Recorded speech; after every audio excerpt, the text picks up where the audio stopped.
Mummy mummy, कोई सच्ची कहानी सुनाओ ना अपने ज़माने की। ठीक है बेटा, आज मैं तुम्हें एक ऐसी सच्ची कहानी सुनाने जा रही हूँ जो मेरी बचपन में मेरी सहेली के साथ हुई थी। ये उस समय की बात है जब मैं 12वीं कक्षा में पढ़ाई कर रही थी। जिंदगी बिल्कुल सीधी और सुकून भरी लगती थी।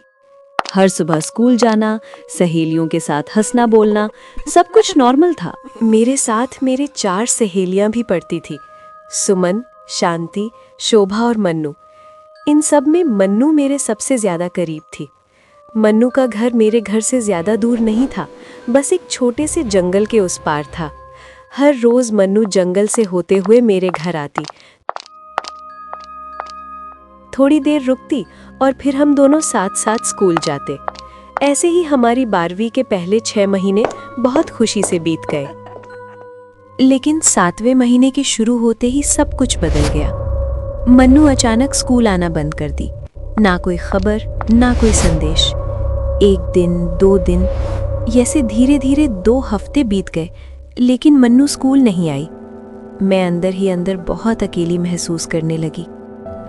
और एक दिन मैं बिना कुछ ज्यादा सोचे समझे मैं मन्नू के घर की तरफ निकल पड़ी। रास्ते में गांव के लोगों से जब मैंने मन्नू के घर का पता पूछा तो जो बात मुझे पता चली उससे सुनते ही मेरे पैरों तले जमीन खिसक गई। गांव वालों ने बताया कि कुछ हफ्तों से जब मन्नू जंगल के रास्ते से स्कूल जाती या वापस आती थी तो उसे एक नौजवान लड़का एक पेड़ पर बैठा हुआ दिखता और वो हर रोज मन्नू से एक ही सवाल पूछता, क्या तुम मुझसे शादी करोगी? बेचारी मन्नू इस बात से इतनी परेशान हो गई थी कि उसने ये सब अपने घर वालों को बता दिया। ये सब कुछ सुनने के बाद घर वालों ने एक योजना बनाई और मन्नू से कहा, बेटी तुम डरो मत, हम तुम्हारे साथ हैं। तुम देखो कल हम उसकी कैसी मस्तीखोरी निकालते हैं।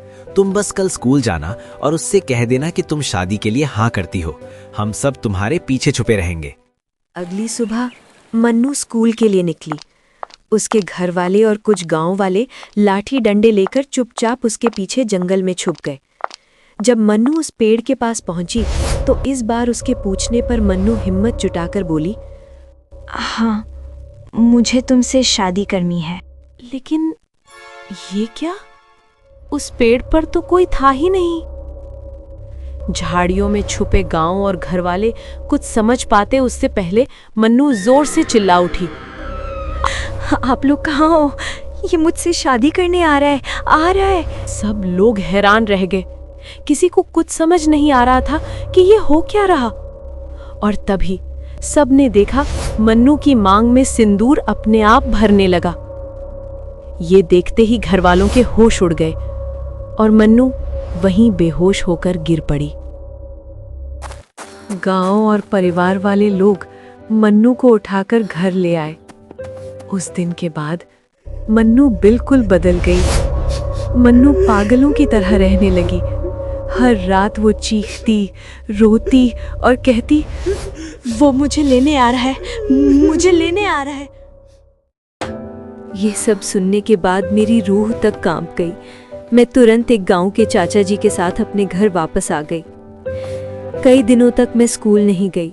मन्नू की तस्वीर, उसकी आवाज, वो जंगल, सब मेरे दिमाग में घूमता रहा। और ऐसे ही कुछ महीनों बाद ये खबर मिली कि मन्नू अब इस दुनिया में नहीं रही।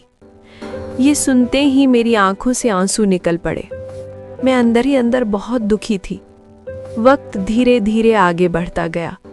मैं भी जिंदगी में आगे बढ़ने लगी, लेकिन मन्नू और जंगल का वो राज आज भी मेरे साथ जिंदा है।